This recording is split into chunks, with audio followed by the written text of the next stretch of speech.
Gini, saya begini bang, saya ingin supaya orang Islam itu tidak jadi teroris. Tapi bang gini, itu mustahil bisa terjadi kalau hadis-hadis yang mendukung itu tidak dihapuskan bang. Seperti yang mana tuh datanya? Contoh bang, contoh Ya, saya lihat boleh. Jadi ada sebuah hadis bang yang mengatakan begini, jika kamu bertemu dengan orang Yahudi atau Nasrani di jalan, maka desaklah mereka ke jalan yang sempit. Pernah dengar hadis itu? Pernah.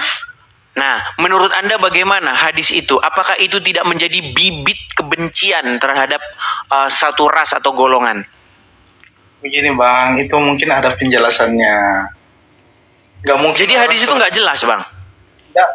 Nggak jelas gimana. Tapi pasti ada penjelasannya kayak gimana. Tidak mungkin orang yang diam kemudian tidak bersalah, kemudian kita penggal kepalanya atau kemudian kita... Memang begitu bang bunyinya. Oh, mau saya tunjukkan apa? Mau saya tunjukkan. Bahkan begini bang ya, ada sebuah hadis bang yang membuat orang Islam ini bawaannya itu ingin memerangi Yahudi. Nih, saya kasih contoh. Ini juga bibit-bibit kebencian nih ya, lihat bang.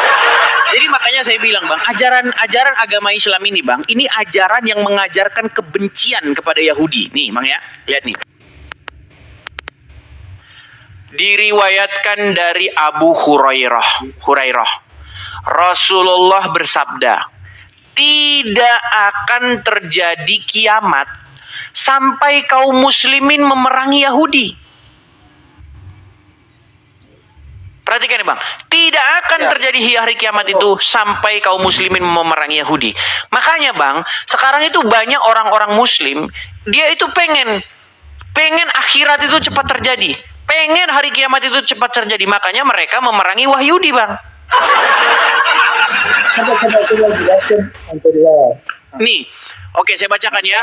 Tidak akan terjadi hari kiamat sampai kaum muslimin memerangi Yahudi, maka orang-orang muslim akan membunuh mereka sampai orang-orang Yahudi itu bersembunyi di balik batu dan pohon. Lalu pohon itu berkata, wahai orang muslim, wahai hamba Allah, ini Wahyudi di belakangku, kemarilah dan bunuh dia. Ngeri bang. Ini bang ajaran agama Islam bang. Saya cuma mau bilang begini bang. Bang, ini saya yang ngomong. Mustahil seseorang menjadi Islam di detik yang sama dia tidak memusuhi Yahudi dan Nasrani. Mustahil bang. Kalau Anda jadi orang Islam, sesungguhnya Anda sudah didesain, dibentuk sebagai orang-orang yang membenci satu kaum, yaitu orang Wahyudi dan Nasrani. Nah, masalahnya bukan begitu Bang Adis. Masalahnya gimana lagi bang? Itu kabar yang kemudian disampaikan oleh Rasulullah. Kabar apa lagi bang? Ya, kabar yang disampaikan tidak akan terjadi kiamat. Nah ini juga bentuk dari pertolongan Allah. Sehingga maksudnya begini Bang Edis. Bang, sekarang bang, gini sedikit set. Ya. Gini bang ya, gini. Bang, orang-orang Islam yang alim, orang-orang Islam yang memikirkan akhirat, mereka merindukan akhirat itu nggak saya tanya? Mereka merindukan itu nggak bang? Merindukan. Nah, orang-orang yang sangat merindukan akhirat, mereka ingin menjadi syuhada. Makanya mereka di dalam hadis dikatakan tidak akan terjadi itu hari kiamat itu, hari akhirat itu nggak akan terjadi sampai kamu memerangi ini Wahyudi ini dan membunuh mereka. Makanya mereka itu sekarang memerangi dan membunuh itu biar kiamat itu terjadi. Makanya saya bilang bang, ini ajaran ini bahaya bang, bahaya. Makanya bang, hancur negara-negara kayak begitu bang. Saya tanya dulu boleh Bang Edis? Silakan. Ya. Kan begini bang. Sekarang yang kita lihat yang sekarang ini di mana? Makasih Hiroshi, makasih.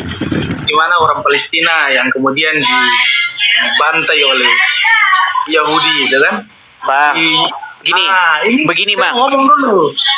Ini ada kabar. Nanti abang kena ban kalau ngomong begitu. Gini. Ini yang disampaikan oleh Nabi. Bahasanya disensor dulu bang, disensor. Biar abang tidak kena ban. Iya. Bagaimana di apa orang-orang umat Islam kemudian dibantai itu kan? Ya sudah tahu sih seperti ini, maksudnya seperti yang kenyataan yang sekarang. Ini bukan persoalan. Ini coba bagian daripada gambaran berita gembira yang disampaikan oleh Rasulullah, tidak akan terjadi kiamat. Gitu, Bang. Tidak akan terjadi kiamat. Gini ya Bang ini. Bang. Bang, ini Abang ini nggak nyambung, Bang. Gini ya Bang ya, dengar ya. Gini. Yang menjadi problem kita sebenarnya begini, Bang. Banyak orang-orang Islam itu yang mereka itu memakan informasi mentah-mentah.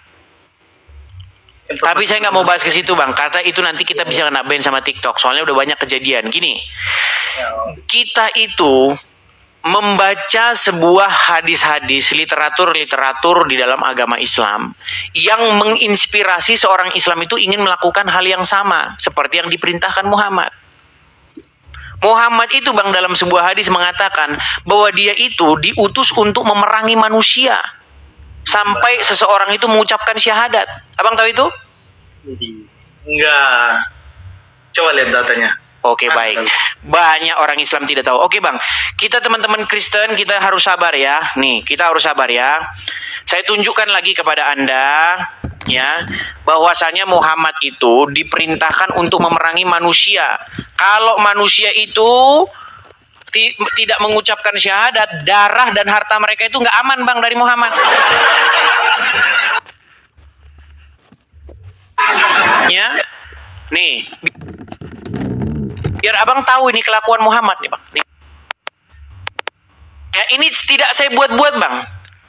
Ya, bab aku diperintahkan untuk memerangi manusia hingga mengucapkan la ilaha illallah. Nih, ini hadisnya, ini terjemahannya, Bang. Sunan At-Tirmizi telah menceritakan kepada kami, Hanad telah menceritakan dan seterusnya. Ini isinya aja, Bang ya. Nih, Rasulullah bersabda, saya diperintahkan untuk memerangi manusia hingga mereka mengucapkan tidak ada Tuhan yang berhak disembah selain Allah. Apabila mereka mengucapkannya, maka mereka telah menghalangiku untuk menumpahkan darahnya dan merampas harta mereka. Ini, Bang. Ini ajaran Islam, Bang. Bagaimana orang, makanya saya bilang, Bang, kepada BNPT ya, kepada organisasi-organisasi yang ingin Indonesia aman, sejahtera, ini hadis-hadis kayak begini, Bang, harus dihapus aja, Bang. Ini menginspirasi orang-orang unyu-unyu yang nggak tahu apa-apa itu, Bang, para pengantin-pengantin itu, Bang. Mereka yang pengen bercita-cita menjadi syuhada. Mereka itu, Bang, tahu nggak, Bang? Itu orang-orang polos yang nggak tahu apa-apa, Bang. Dicekokin, akhirnya mereka berangkat bawa bom, rangsel ada bomnya. Bang, kalau itu menimpa saudara kita, menimpa tetangga kita, menimpa orang-orang yang kita kasih, bahkan menimpa kita sendiri, gimana, Bang? Kita lagi jalan-jalan, lagi enak-enak jalan, tahu-tahu udah kejadian, Bang, berulang-ulang, Bang. Udah kejadian. Ya, saya turun dulu ya. Kabur dia kan. Aduh, kabur. Coba, Bang, berikan dukungan Anda, berikan dukungan dan support Anda supaya kita bersama-sama bersatu padu. Supaya apa? Supaya hadis-hadis yang menginspirasi orang-orang ingin menjadi teroris dihapuskan, Bang. Gimana kira-kira? Kan? Mau turun ya? Oke lah, Bang, saya hargai. Sesuatu yang ya. Oke lah, silakan, Bang. Mungkin Abang belum cukup ilmu, makanya saya mengundang muslim-muslim yang berilmu ya, Bang ya.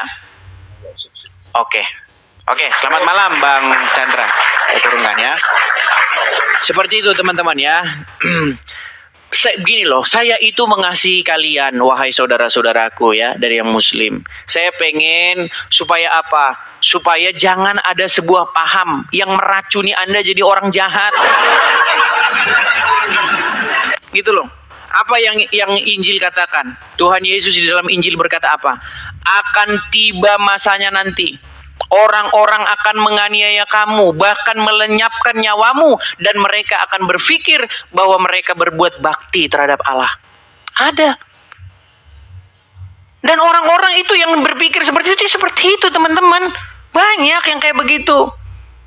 Yuk. Ayo silakan nih. Ada Ukhti Aisyah. Nah ini salah satunya mungkin ini Ukhti Aisyah nih. Ya silakan Ukhti Aisyah. Selamat malam Ukhti Aisyah. Silakan nyalakan kamera Anda. Halo Ukhti. Ya Ukhti Aisyah. Kan? Tidak bisa bicara. Ya Ukhti Aisyah. Di manakah dirimu ya Ukhti Aisyah? Oke baik, Ukhti Aisyah dia tidak nyambung, jadi kita turunkan ya. Kita berikan kesempatan kepada yang lain. Ada Ain DMZ. Ain DMZ. Ya, selamat malam Aim DMZ. Selamat malam Aim DMZ. Ain, ya silakan nyalakan kamera Bang Ain. Sebentar ya Bang. Ya. Gelap Bang, gelap. Iya. Halo. Salam kenal Bang, dari mana Bang? Ya, salam kenal Bang dari sini. Silakan Bang, nyalakan kamera dulu. Iya gitu. Silakan. Bang Ain. Boleh bertanya ya Bang? Boleh. Saya mau tanya aja. Boleh, silakan. Tapi kameranya bisa agak mundur ke sedikit gitu Bang. Kameranya bisa. Dikit. Wah. Saya mau tanya Bang. Silakan. Boleh nggak? Aduh, udah saya bilang boleh. Sebagai apa peranannya? Apa? Yesus Jangan itu dimakan peranannya Bang, sebagai mic-nya apa? jangan dimakan Bang. Peranan gimana maksudnya? Maksudnya Yesus itu sebagai apa Yesus? Sebagai apa gimana maksudnya? Yesus di dalam Bible itu sebagai Sang Mesias. Yesus itu sebagai apa Bang? Ya, Yesus sebagai Sang Mesias, dia Tuhan, dia Mesias, dia juga Nabi, dia juga utusan. Sialah ya. Banyak peranannya Bang. Terus kalau dia utusan, bapaknya siapa Bang? Terus perannya yang sebagai apa dia? Makanya tanya Yesus itu sebagai apa peranannya? Oke, baik ya, sudah saya jelaskan. Ini ditanya diulang-ulang terus, di bawah dulu ya. Oke, kita lanjutkan lagi ya, Saya pengen gitu ketemu dengan muslim yang nyambungan gitu diajak ngobrol. Udah dijawab peranannya Yesus sebagai Sang Mesias, Yesus juga Tuhan, Yesus juga utusan. Ditanya lagi peranannya apa Bang? Peranannya apa Bang? Kayak orang mabuk. Heran saya. Ya silakan. Kita kasih ada sebentar ya, Muhammad Ilmi. Oke, kita kasih naik ada Muhammad Ilmi. Mana tadi Muhammad Ilmi? Ya. Aduh, Muhammad Ilmi. Ya, selamat malam Muhammad Ilmi. Halo Muhammad Ilmi. Nah, kan? Jangan panik Bang, jangan panik. Tenangkan dirimu, tenangkan. Ayo, silahkan nyalakan kamera. Mari kita diskusi dengan baik. Saya kasih muslim kesempatan, tolong jangan disia-siakan.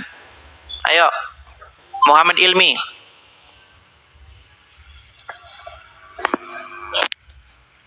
Ngomong saja sudah nggak bisa. Iya. Muhammad Ilmi, apakah Anda bisa bicara? Waduh, ini sudah tidak bisa bicara. Halo Muhammad Ilmi, apakah Anda bisa bicara? Bisakah Anda duduk dengan tenang, tidak panik? Nah, nyetel handset. Oke, silakan saya tunggu. Sabar ya, teman-teman ya. Yuk. Coba Muhammad Ilmi, bisakah kamera Anda yang bagus? Nah, seperti saya ini. Nah, gitu. Sudah bagus semua, Bang? Dah. Oke, kita mulai ya, Bang ya. Yuk. Oke. Silakan, Bang. Apa yang ingin Anda sampaikan? Yang pertama, bahwa yang selama ini berdebat itu sebenarnya tidak mengetahui tentang Islam sebenarnya. Mereka-mereka yang muslim-muslim. Ya, Oke. Memang begitu, saya akui itu. Orang-orang awam begitu ya. Dan saya harap Anda bisa mewakili Islam karena Anda mengerti ajaran agama Islam. Silakan, Bang.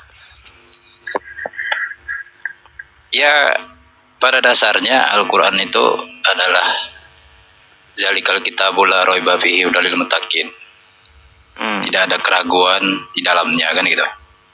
Sehingga kalau dijelaskan di luar Al-Quran menjadi keraguan gitu. Oke. Karena dia sendiri sifatnya adalah penjelasan Baik. segala sesuatu yang tersurat. Baik. Saya sangat menarik nih dengan ayat ini. Zalikal kitabu la raiba fihi hudal lil muttaqin. Yang artinya inilah kitab yang tidak ada keraguan padanya, petunjuk bagi orang-orang yang bertakwa. Betul? Ya, begitu ya. Ya, Baik. betul. Jadi menurut Al-Quran, Al-Quran itu tidak ada keraguan padanya. Ya, ayat-ayatnya Tapi- itu saling menjelaskan. Baik, tapi ada sebuah masalah.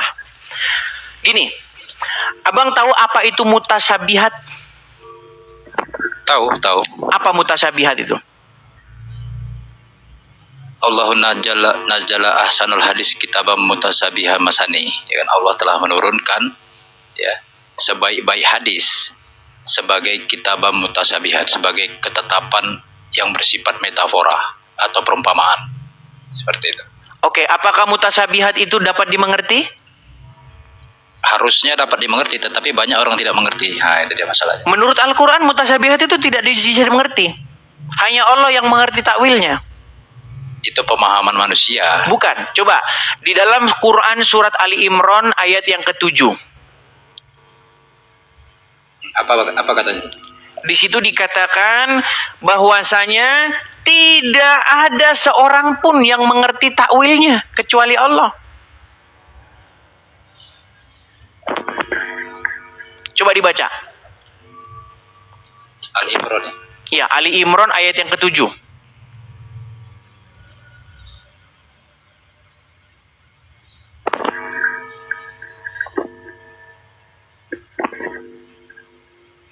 Wa ma ya'lamu ta'wilahu ilallah. Tidak ada yang tahu takwilnya kecuali Allah. Warrosihuna, dan orang-orang yang mendalam terhadap ilmunya, fil ilmi. Apa? Ya, orang-orang yang dalam ilmunya berkata apa? Iya. Mereka mengatakan amanah bihi, kami telah beriman dengannya. Apakah mereka mengerti? Itu yang bisa memahaminya itu kecuali Allah dan rosihuna, warrosihuna fil ilmi. Oke, coba dibaca dengan baik. Gini Bang ya. Orang-orang yang beriman itu bukan mengetahui. Orang-orang yang mendalam ilmunya itu bukan mengetahui. Mereka berkata bahwa mereka beriman. Mereka tidak paham juga itu.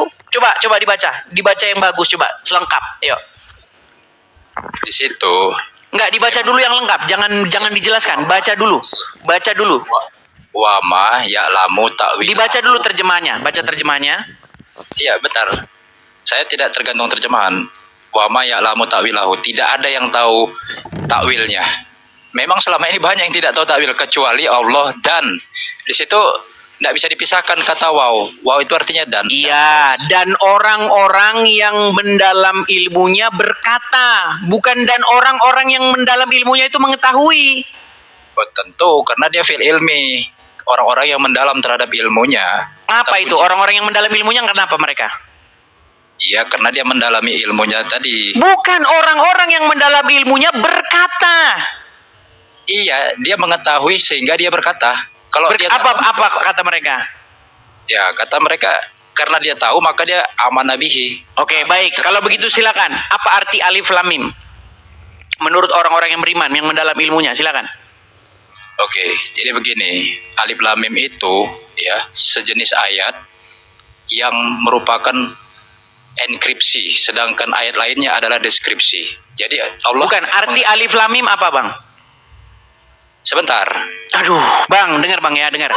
Barusan tadi Abang dengan PD-nya mengatakan, orang-orang yang datang ke sini itu mereka tidak ada ilmunya. Orang-orang yang datang ke sini itu Abang bilang unyu-unyu orang-orang Islam yang ke sini. Termasuk Saya juga Anda menjelaskan. ternyata. Ya, saya lagi menjelaskan tapi udah dipotong. Sedikit Bang, sedikit Bang. Gini ya. Nggak bisa dia. Anda mengatakan tadi, zalikal kitabu la raiba fihi hudal lil muttaqin. Kitab ini tidak ada keraguan padanya, betul? Betul. Kalau begitu apa arti alif lam mim? Ya, berikan saya kesempatan 1 menit. Bisa nggak? Silakan. Nah, makanya jangan dipotong. Saya mengatakan Al-Quran ini ada 2. Pertama deskripsi dan enkripsi. Udah? Alif Lam Mim itu enkripsi. Deskripsinya adalah Datanya Bang, datanya apa? Datanya mana datanya? Iya, enkripsi itu artinya tahu nggak arti enkripsi? Bang, Kalau nggak- coba datanya Bang. Datanya apa? Datanya. Ya makanya saya bilang. Ternyata mereka tidak bisa menjelaskan teman-teman ya. Inilah. Bang, apakah yang menjelaskan? Muhammad ilmi atau Al-Quran? Apa yang menjelaskan itu?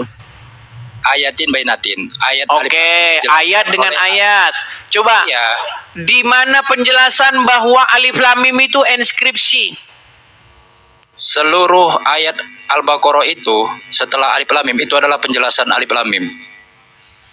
Karena dia deskripsinya adalah 285 ayat. Sementara Alif Lam Iya, Mim maksudnya itu arti alif lam mim itu apa? kalau namanya enkripsi. Aduh, ya udah gini. Alif lam ro apa? Alif lam ro apa? Sama itu enkripsi, bahasa rumus. Lah namanya bahasa rumus. Ya, udah di bawah aja Bang, di bawah aja Bang, tidur aja di bawah.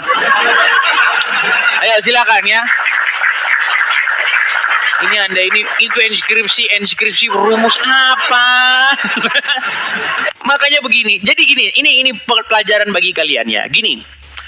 13 tahun lamanya saya mendalami Al-Qur'an. Jadi ceritanya itu begini, biar teman-teman tahu. Dulu Muhammad itu sering duduk-duduk dengan orang-orang dari luar Arab. Namanya orang-orang Ajam. Ajam itu maksudnya orang-orang Arab, tapi dia bukan orang Arab asli. Sebagai contoh. Kalau teman-teman tinggal di Bali, ya, di Bali itu banyak orang asing. Nah, orang-orang asing itu namanya orang Ajam. Nah, Muhammad, ya, itu disebutkan di dalam riwayat-riwayat, Muhammad tuh sering nongkrong sama orang-orang Ajam itu. Nah, masyarakat menuduh bahwa orang-orang Ajam itulah orang-orang asing itu yang ngajarin Muhammad itu bikin Al-Quran. Lalu dibantah sama Al-Quran di dalam surat An-Nahl ayat 101, 103. Dibantah begini. Mereka berkata bahwa sesungguhnya Al-Quran itu tiada lain diajarkan oleh orang-orang itu. Lalu dibantah oleh Al-Quran. Bagaimana mungkin kamu mengatakan Al-Quran itu diajarkan oleh orang-orang Ajam, sedang bahasa mereka bahasa Ajam. Tetapi bahasa Al-Quran ini bahasa Arab yang jelas. Ternyata di dalam Al-Quran terdapat bahasa-bahasa mereka, bahasa-bahasa Ajam itu. Yang sampai sekarang orang Islam nggak tahu. Makanya ada ayat di dalam Al-Quran itu terdapat ayat-ayat yang mutasyabihat yang tidak seorang pun mengerti takwilnya kecuali Allah. Titik. Dan orang-orang yang mendalam ilmunya berkata, kami beriman terhadap ayat-ayat yang mutasyabihat. Beriman. Bukan mereka tahu. Gimana? Ayo silakan. Ya, ini nekat yang nyata kalau seperti ini namanya. Yo silakan ya, teman-teman Muslim, mari kita kasih naik ada Ali Khumaini. Ali Khumaini.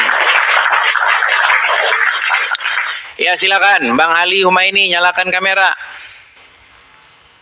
Halo. Ali Humaini, silakan Bang, nyalakan kamera Anda.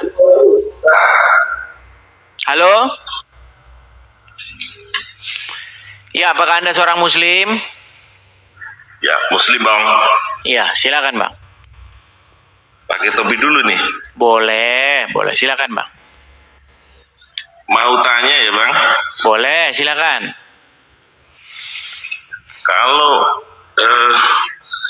dari umat Kristen dan umat Katolik itu nanti lebih dulu mana yang masuk surga Bang? Ya tergantung orangnya lah, mau ada-ada aja. Mau dia Katolik, mau dia Kristen, yang dipertimbangkan itu adalah apakah mereka melakukan apa yang diperintahkan oleh Yesus. Karena banyak orang di KTP-nya Kristen, banyak orang di KTP-nya Katolik, tapi tidak melakukan apa yang diperintahkan Yesus.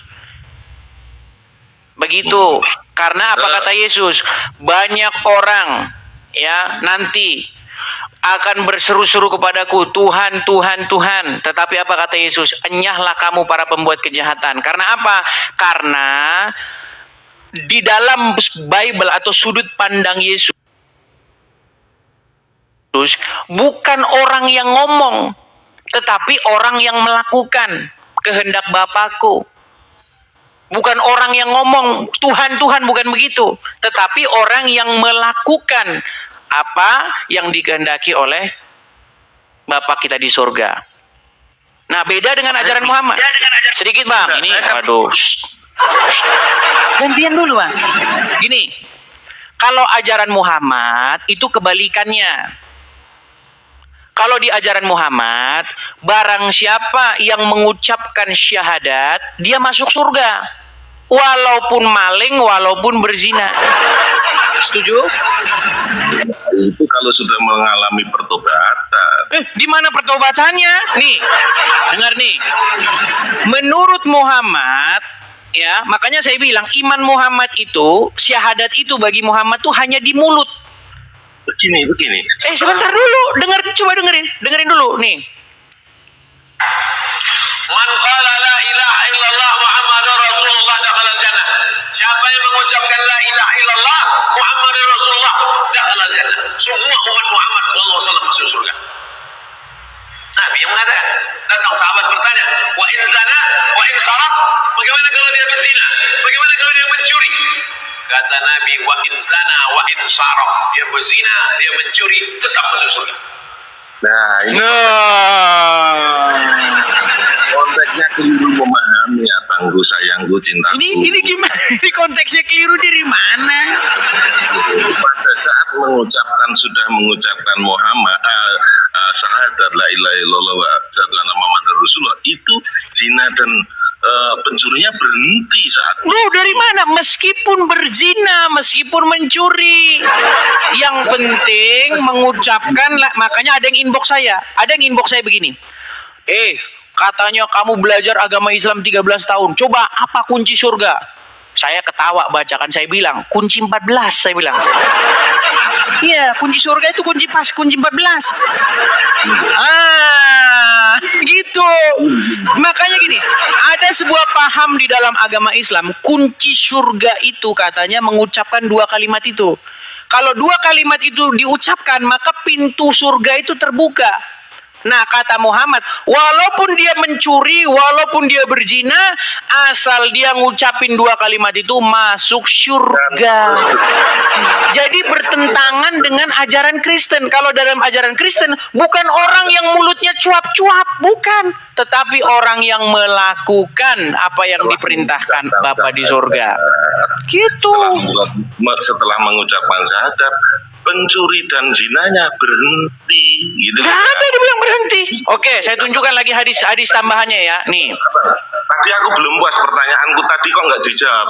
Mana yang lebih dulu kok dijawab muter-muter? Kan sudah saya jawab. Yang lebih dulu adalah yang melakukan apa yang diperintahkan Bapa di surga. Kurang jelas gimana lagi?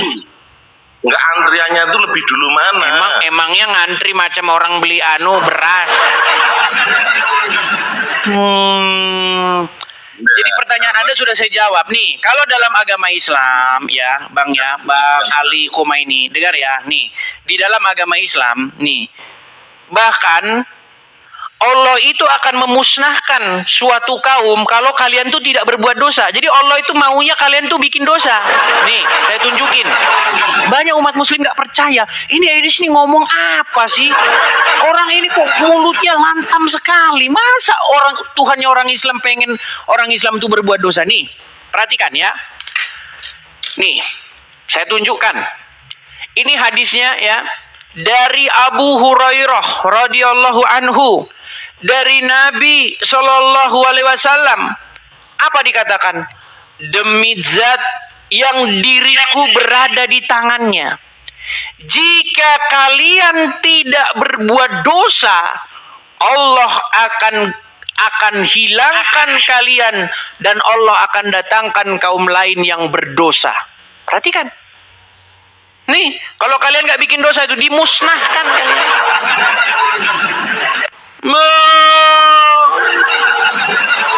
Makanya lanjut bikin dosa. Sayangku, cintaku, tak kasih tahu mak gini loh. Kan antara Kristen dan Katolik. Maksud saya, pertanyaan saya begini. Kan yang satu pakai salam Maria, artinya ada peranan Maria di situ. Sedangkan yang Kristen tidak ada peranan Maria di situ. Mana yang lebih dulu masuk surga? Sederhana kan pertanyaan saya. Baik, begini. Kalau Anda mau tahu tentang ajaran Katolik, sebentar.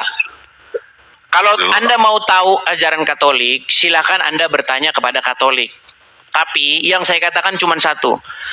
Mau Katolik, mau Kristen, intinya adalah bahwa apakah mereka melakukan apa yang diperintahkan Yesus. Nah, sedangkan kebalikannya, ini saya mau tanya sebaliknya, ini Anda kejang-kejang kepanasan ini, kesetanan ini. Nih, saya sudah tampilkan. Coba sekarang Pak Ali, coba Anda yang baca, coba yuk. Demi Ini mata saya yang sebelah kanan kurang jelas. Oke, saya yang bacakan, nggak apa-apa. Pantas masih Islam. Oke, baik. Nih, saya bacakan. Demi zat yang jiwaku di tangannya, seandainya kamu tidak berbuat dosa sama sekali, niscaya Allah akan musnahkan kamu seluruhnya. Setelah itu Allah akan mengganti kamu dengan umat yang berdosa. Itu kan di hadis. Nah, itu kan hadis. Makanya gini Bang, ini lihat ini. Yesus berkata, jangan berbuat dosa. Kalau Muhammad sebaliknya Bang, kalau kamu tidak berbuat dosa, kamu akan dimusnahkan. Ini kan. Semua hadis itu sifatnya sunnah. Sunnah itu artinya bisa dipercaya, tidak wajib untuk Tidak wajib. Oke, sekarang saya tanya. Sunnah. Ya, oke, baik. Gini. Oke, baik, gini. Itu wajib. Baik, sebentar. Sekarang saya tanya. Sholat kayak begini, ada di Quran nggak? Ada di Quran nggak kayak begini? Kalau detailnya belum, tetapi Nah, berarti nggak wajib. Ya? wajib. Sekarang wajib. Tadi katanya kalau sunnah itu nggak wajib dilakukan. Buktinya nggak ada di Quran sholat begini-begini. Mana ada di Quran sholat begini? Ada yang begini, ada yang begini, ada yang begini, ada yang begini, macam-macam. Aduh, gimana? Itu kan ini kan. Jadi itu kan ritualnya secara detail. Ya, berarti tidak wajib kan? Dan Berarti tidak wajib kan? di dalam sunnah, di dalam ritual itu ada. Sebentar, berarti tidak wajib kan?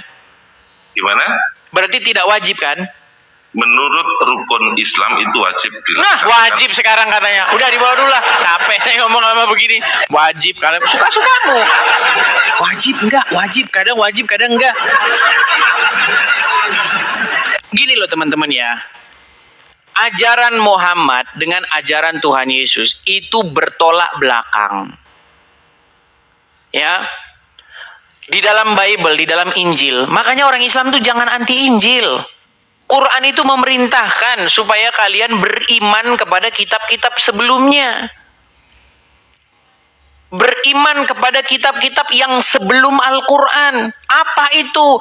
Taurat, Zabur, Injil. Itu disuruhkan kepada kalian untuk beriman. Tapi yang terjadi sekarang, orang Islam malah beriman kepada kitab-kitab yang sesudah Al-Quran. Makanya saya curiga, apakah kalian baca Qurannya sambil koprol? Gitu loh. Nah, di dalam Injil apa dikatakan? Apa yang Yesus katakan kepada orang-orang? Bertobatlah. Ketika ada seseorang yang lumpuh, seseorang yang sakit, ketika disembuhkan oleh Tuhan Yesus, apa? Pergi dan jangan berbuat dosa lagi. Jangan berbuat dosa. Itu kata Tuhan Yesus dalam Injil. Tapi kalau kata Muhammad sebaliknya nih. Kalau kamu tidak berbuat dosa, kamu itu akan dimusnahkan, bro. Dimusnahin kamu kalau kamu nggak bikin dosa. Ini hadisnya nih. Riwayat Muslim 2749 nih, silakan dibaca. Tuh, kelihatan kan? Nih, seandainya kamu tidak berbuat dosa sama sekali, niscaya Allah akan memusnahkan kamu. Dimusnahin lo, bro, kalau nggak bikin dosa sama sekali. Ya, kalau di dalam Bible, cita-cita, keinginan Bapa di sorga itu supaya manusia itu hidup kudus, tidak bercacat celah, tidak membuat dosa. Itu keinginan Bapa di sorga. Tapi kalau dalam agama Islam, justru kalau nggak bikin dosa sama sekali, dimusnahin. Ya, ayo. Coba yang Muslim kalau datang sini jangan marah-marah gitu loh. Coba jangan marah, bikin argumen bantahannya. Gitu loh, ya coba ayo silakan. Saya beri kesempatan loh. Saya kasih kalian kesempatan. Ayo ngobrol baik-baik. Yuk silakan, yuk. Dibilang saya katanya ngada-ngada. Aduh. Sudah saya bilang, sekali kamu nonton channel saya ini, kamu memang akan marah-marah, emosi kamu dalam hatimu. 2 kali, kamu mulai cari tahu, bener nggak sih yang diomongin orang ini? 3 kali, kamu udah mulai manggut-manggut, mengiyakan. 4 kali, saya takut kamu bangun pagi tidak dalam keadaan Islam lagi. Silakan, Mbak Sori, yuk silakan, nyalakan kamera. Silakan, Mbak Sori. Lama nggak hadir. Iya, bagaimana ini Mbak Sori? Ada satu video kita yang sangat cetar membahana. Kamu sudah mengakui bahwa Muhammad itu menyuruh orang minum air kencingnya onta. Betul? Betul. Betul nggak? Muhammad menyuruh orang minum air kencing onta. Ya. Terus Iya. kenapa? Nggak apa-apa. Berarti orang Islam harus meminum air kencing onta sesuai anjuran Muhammad kalau sakit, betul? Tidak demikian. Nah, kan? Kalau yang enak-enak mau. Misalnya sunnah malam Jumat. Oh iya, sunnah Rasul malam Jumat. Nah, tapi kalau giliran sunnah yang kalau sakit minum air kencing onta, agak dong. Hehehe, ngeri coy. Pada saat seperti itu tidak ada obat lain, adanya itu air kencing onta. Makanya Di mana kalau ada obat lain? Di mana kalau ada obat lain? Mana yang lebih gini? Mana yang lebih kalian ikuti? Obat yang dibikin dari orang kafir atau obat yang dianjurkan oleh Nabi? Oh gini, pada saat itu, tapi sekarang apabila digunakan terus itu mujarab, kenapa? Apa salahnya? Oke, jadi kalau orang Muslim kalau sakit minumnya apa? Minum Panadol, makasih. Minum Panadol apa minum kencing? Enggak gitu. Seandainya tidak ada obat lain, kemudian kita minum air kencing itu sehat. Kenapa? Enggak. Oh, berarti umat Muslim sekarang lebih senang obat bikinan kafir. Enggak, kita minum obat juga. Jangan berpikiran seperti itu, saudara-saudara. Berat. Gini, Ini pikiran apa? siapa yang menemukan obat? Sebentar. Siapa nih? Obat-obatan. Bentar, Basori, pelan-pelan. Basori pelan-pelan. Yang menemukan obat-obat, yang menemukan obat-obat itu orang-orang kafir atau orang-orang Islam? Enggak gitu. Ibnu Sina itu siapa? Pencetus ilmu kesehatan itu Ibnu Sina. Ngarang bebas saja. Siapa Ibnu Sina itu siapa? Itu ahli dalam Obat apa yang ditemukan sama dia? Obat apa? itu pada masa kejayaan Islam. Obat apa yang ditemukan? Nggak percaya, pasti nggak percaya. Enggak, saya mau tanya obat apa yang ditemuin? Ilmu kedokteran itu yang pertama kali yaitu Ibnu Sina. Waduh, orang. Saudara, gini, ini aku tanya ke kamu. Aduh, enggak gini loh. Begini. Aku tanya dulu. Yesus itu tidak menikah, terus kenapa kamu nikah? Aku tanya. Kenapa kalau Yesus tidak menikah terus saya tidak menikah? Kenapa? Harus pola pikirnya harus begitu, kenapa? Enggak gitu, gini. Katanya kita harus mengikuti apa yang dilakukan Yesus. Iya toh? Tetapi kenapa pada saat Yesus tidak menikah, umat Kristen, umat Katolik tidak mengikuti? Kenapa? Saya jawab ya. Karena kok dipilih-pilih? Baik, saya jawab. Bisa saya jawab? Ini mau turun ini. Panik ya. Kok mau turun? Enggak. Kok mau lari? Kok macet? Mau dijawab macet. Gimana?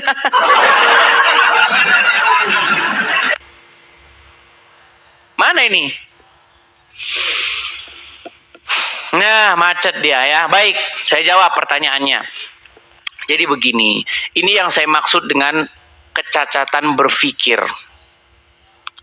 Yang dimaksud mengikuti Yesus itu bukan seperti itu. Gara-gara Yesus tidak menikah, terus kita nggak menikah. Gara-gara Yesus tinggal di Israel, terus kita tinggal di Israel. Yang dimaksud mengikuti Yesus bukan seperti itu. Yang dimaksud mengikuti Yesus itu adalah melakukan apa yang diperintahkan.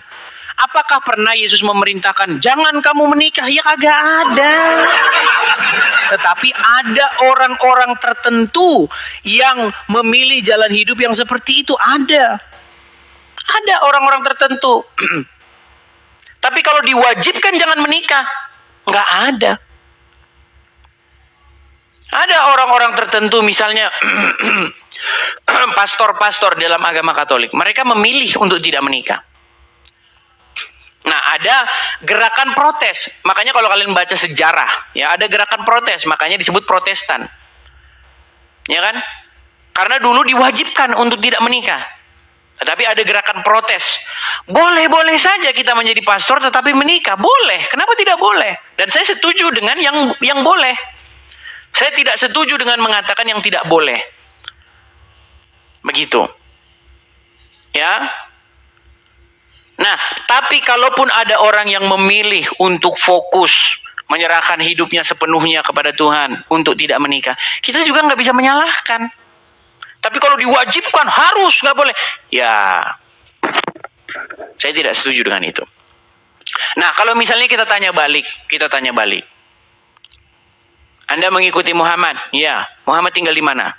Tinggal di Arab. Berarti kamu harus tinggal di Arab. Ya nggak gitu, Ferguson, pola pikirnya.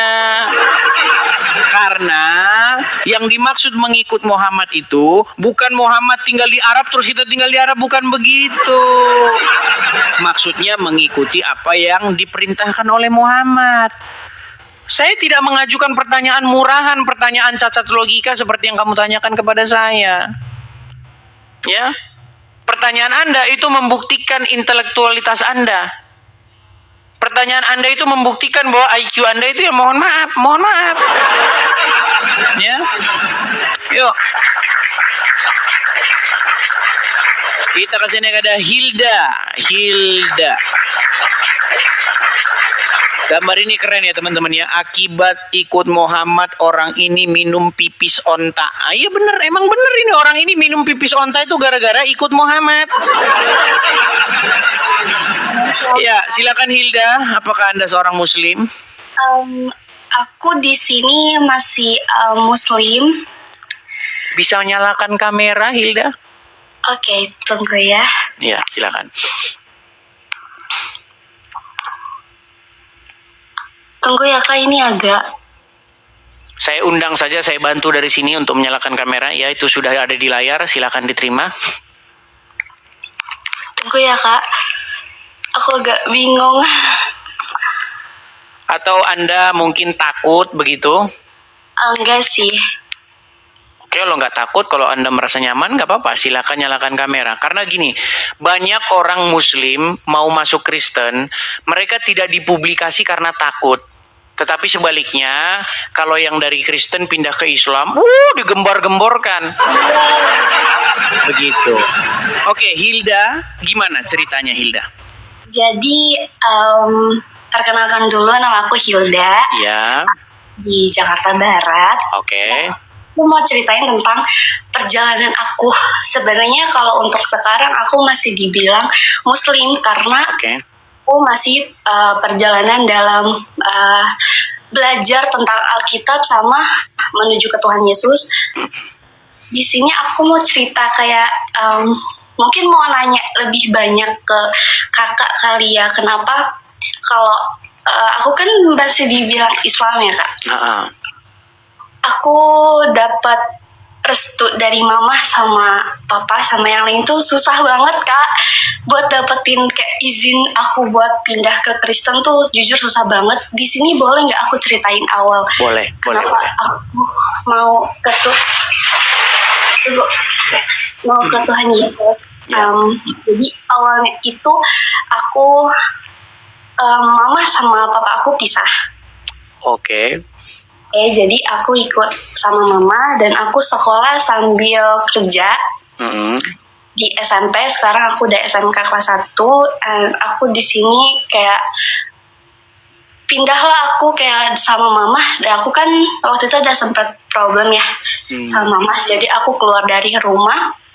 Keluar dari rumah itu aku jauh dari rumah, aku sama teman-teman aku sekolah tapi masih sekolah tapi sambil kerja. Di situ di lingkungan aku teman-teman aku semuanya Kristen. Oke, jadi aku di sini maaf aku cerita sejujur-jujurnya tapi bukan ngejelekin Kristen ya. Jadi awalnya tuh teman-teman aku mereka orang sering banget denger lagu rohani yang bener-bener kayak aku tuh risih Kak. Aku kayak apa sih gitu, kayak nggak asik banget nih lagunya, nggak enak gitu. Terus akhirnya aku kayak apaan sih, kenapa lu maaf banget kayak aku harus ngomong ini, kayak kenapa lu harus nyembah dia gitu. Akhirnya pas aku denger lagu itu tiba-tiba banget aku nangis Kak. Nangis terus kayak kok jadi kepikiran ya. Besokannya nggak lama aku jadi suka lagu itu. Pertama kali lagu yang aku denger tuh yang lagu gereja, aku nyanyi Haleluya. Oke. Dan di situ tuh kayak aku besokannya langsung mimpi kalau aku tuh di dalam posisinya tuh gelap banget. Gelap, dan nggak lama dari situ aku baptis. Oh, jadi sudah dibaptis?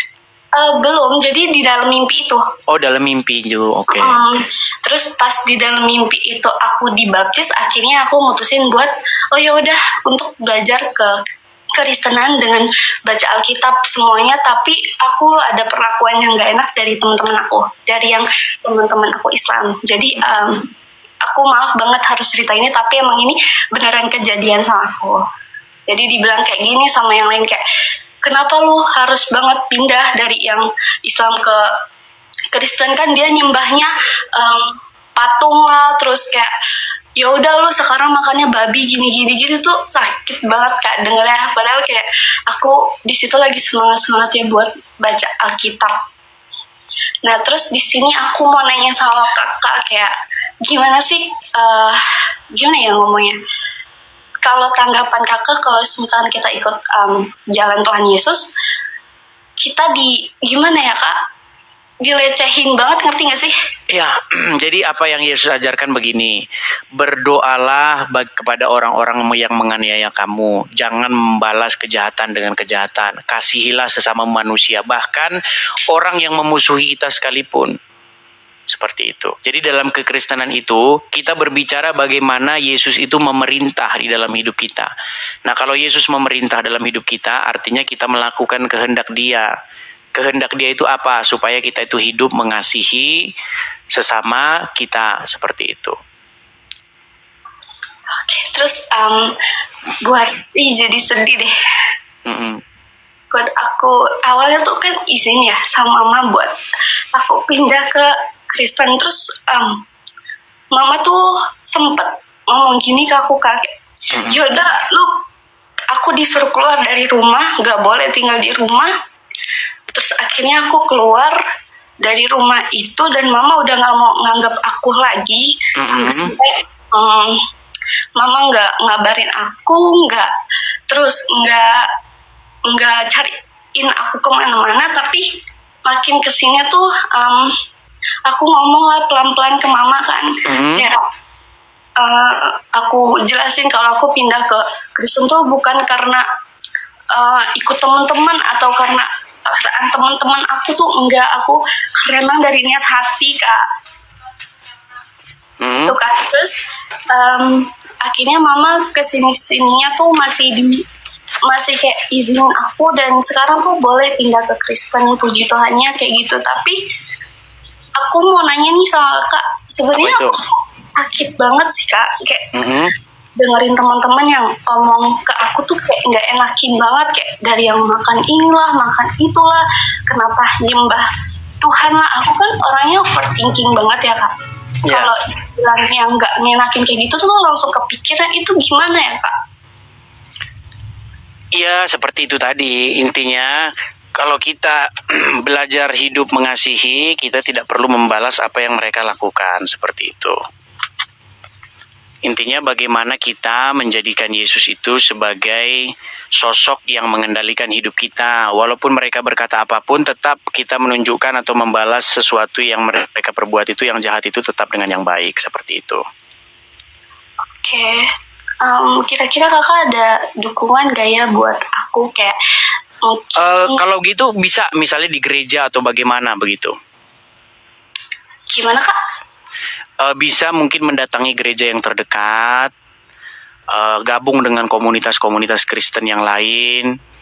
Banyak juga orang-orang Kristen yang tidak mencerminkan ajaran Kristus banyak, tetapi gabunglah dengan komunitas-komunitas yang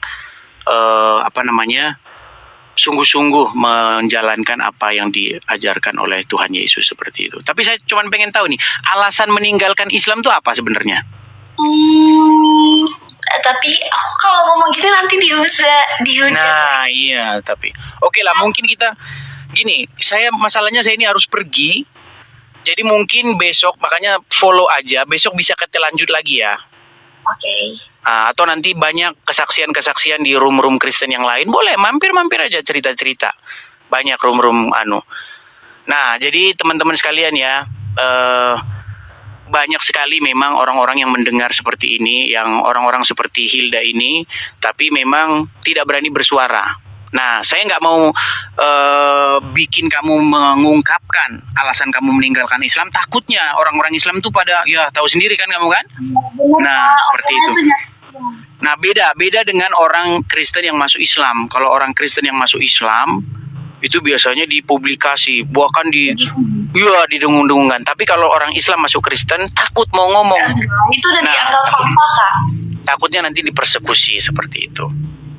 Oke ya, ini saya Hilda, saya mau pergi dulu karena saya jam segini tuh harus mau ada kegiatan.